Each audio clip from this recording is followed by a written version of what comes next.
Alors pour vérifier un pare-brise, d'abord en premier lieu, on vérifie l'intégrité du pare-brise, voir s'il n'y a pas de défaut ou autre. Là par exemple sur celui-ci, on peut voir de suite qu'il va y avoir un petit impact ici, très léger. Ici on a un petit impact et on a deux autres ici.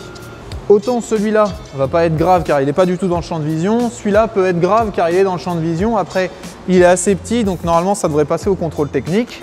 Ce qu'il faut vérifier aussi, c'est bon, déjà s'il n'y a pas de fissures, mais des fois on ne les voit pas bien, c'est les petites fissures qui vont être dans les coins, ici, là, dans les petites parties noires. Des fois il peut y avoir des toutes petites fissures, ici ou ici.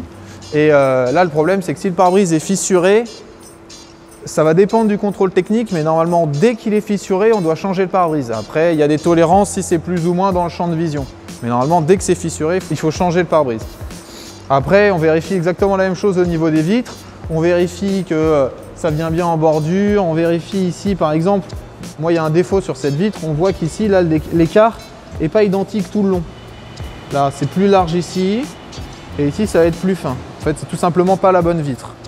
Alors que de l'autre côté, on va aller voir l'écart. Hop, ici l'écart, comme vous pouvez le voir, il est bien constant et cette vitre-là a l'air d'être bien mieux. Et exactement, celle-là, c'est la bonne vitre pour cette voiture, alors que l'autre côté, c'est pas la bonne vitre. Concernant les rétroviseurs, ce qu'on va vérifier en premier, déjà, c'est s'ils tiennent bien la voiture. Donc, ils doivent pouvoir bouger un petit peu, mais ils ne doivent pas avoir une énorme amplitude. Ils doivent être bien solidaires de la voiture. Après, on va vérifier aussi leur fonctionnalité de rabattement. Donc, moi, ça se rabat comme ça.